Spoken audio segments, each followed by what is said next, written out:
You've heard it before and will likely hear it again. But why is this time different when analysts are saying that silver is about to enjoy a very nice rally and likely before the end of this calendar year in 2024?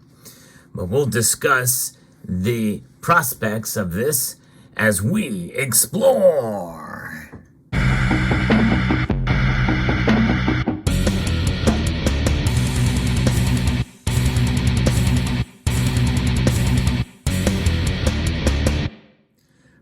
It seems forever and a day, at least since the invention of the internet and social media platforms, that there has been calls for silver's rally for a number of years, and really has just become noise. Is this, what I'm about to share with you, any different? Well, we'll pick it apart and see if there really is some credence to the prospects of a bull run for silver. But no matter what happens, I think that it's incumbent upon us to understand that silver is a metal that has really disappointed us. It has pleased us, and it has been a volatile metal. And we have to come to the grips that there is a new normal with silver compared to this metal, gold. Gold is a metal that has done very well this year. There are some extreme circumstances that have caused gold's rally to really stick this year. But first, we have to discuss and see what led to that before we can discuss where silver is going this year and the timing of it all. I'm going to be referencing a piece from CNBC, of all places, that discusses this. We've seen precious metals have pushed higher in recent weeks, both gold and silver. Silver, in a sense, is enjoying somewhat of a rally. In fact, as I record this video, moments before the markets close, silver is above $24.50 now. It's up about almost 0.7 of a percentage point, up 17 cents today. It's $24.53. For those of you who've been following my channel, I believe, and some of the analysts have been talking about $24.50 as being the new support level for silver. If we can sustain $24.50 for a period of time, then I think it could lead to a bull run on silver. And there is a couple of insinuating circumstances that could lead to that could bolster the case. And right now, gold is up as well as the other precious metals. In fact, there's a bit of a squeeze on platinum right now, but that's another subject. But this is happening because of growing expectations of U.S. interest rate cuts. And that's been a common theme for about a week or so as to why the precious metals have been rising. And silver is enjoying the benefit of following gold in this case.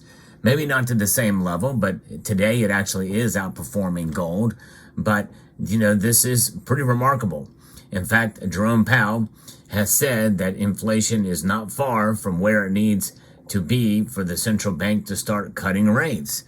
At about 3.1% according to the official numbers, but when we take into account both headline and core inflation, we're sitting at 3.6%. And most of the most important staples in our lives are well above in the double digits, we're saying.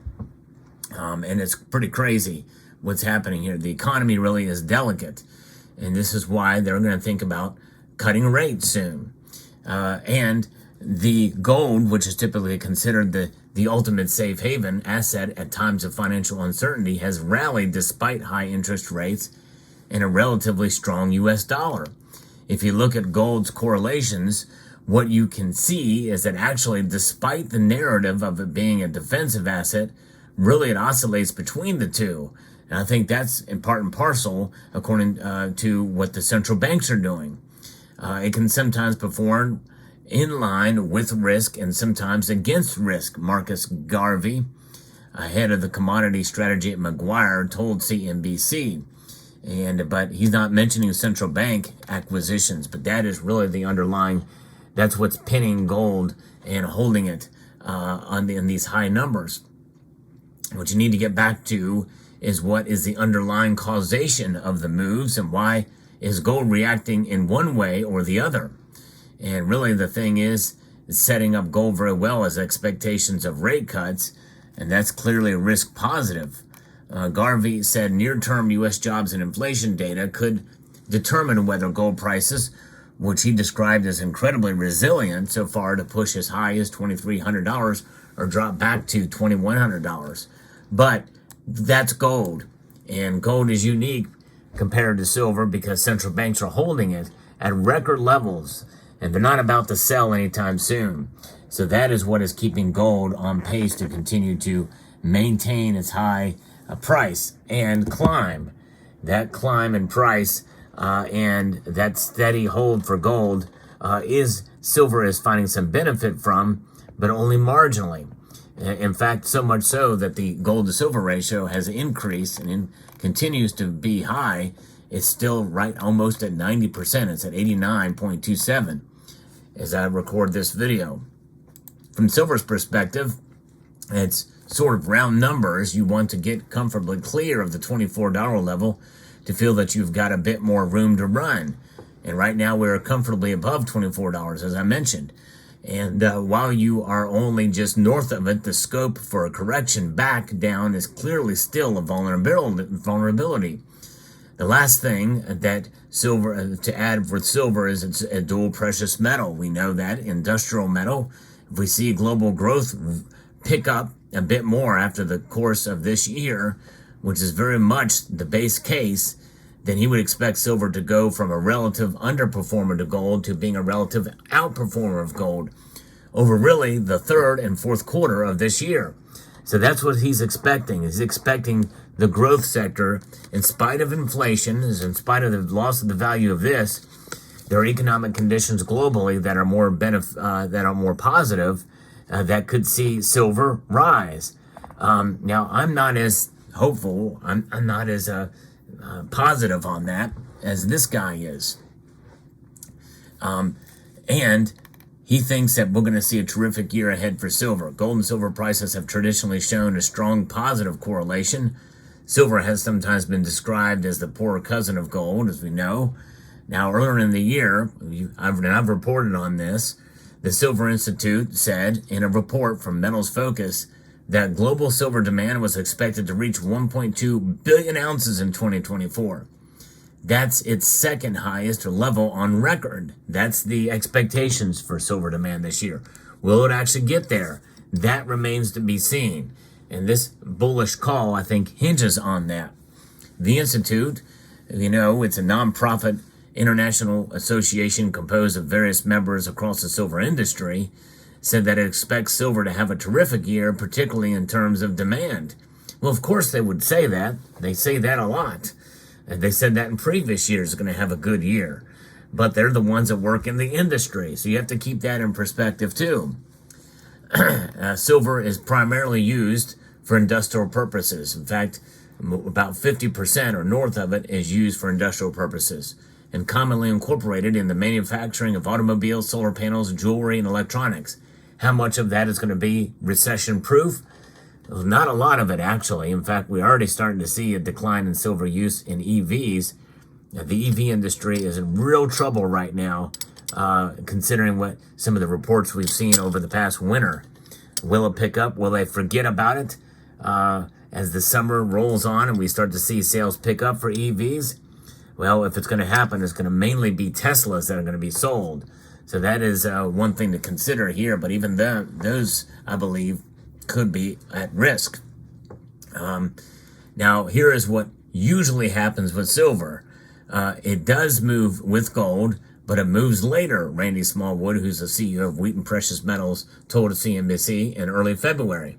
This is the part of the article I disagree with the most, and this is the big punch for the case for silver to rise in 2024. He says gold will shoot up first, and then you will see silver take off rapidly, and silver always outperforms. It's just late. No, it doesn't. It doesn't always outperform. Hence why we see the gold and silver ratio so high right now, precisely because it doesn't outperform. Now, from day to day, in fact, today is one of those days where it is outperforming, but we need a sustained growth of that. We need it to be steadily growing up. Now, I did talk about certain things that are happening in the market with regards to shorts in the ETFs. and silver SLV that could leave credence to it. There are a number of different factors that could start this bull run. I think two among them are rate cuts, actual rate cuts, and a sustained price of $24.50, as I mentioned in a prior video. But there's other factors that we have to come into play too. The actual demand for the physical metal is going to have to play a big role here. And I just don't know that we're going to see that this year, especially if the economy starts a downturn. And everybody's been talking about these interest rate cuts for so long that when they actually do occur, I really don't see silver doing much then. I don't see gold doing much then at this point. And who knows when they will be. I still don't think they're going to happen until July. And there's others in this community who think it may not happen at all this year. And they make a pretty cogent argument for that being the case. We shall see. But I think it could be just around the corner. It's quite a possibility. But as I said in a prior video, I think we should be open to that possibility. But even if it doesn't, hold on to your silver. And in fact, if silver goes down, it's a good time to buy. In fact, I even think right now silver is undervalued. So it may not be a bad time to buy a little bit of silver now as well. Let me know what your thoughts are about this situation with silver and its price, especially in comparison to gold. I hope you found this video informative, insightful, and educational. Would like to extend a multitude of gratitude to each and every one of you for taking the time to watch, and to encourage you to please rate, share, comment, and subscribe.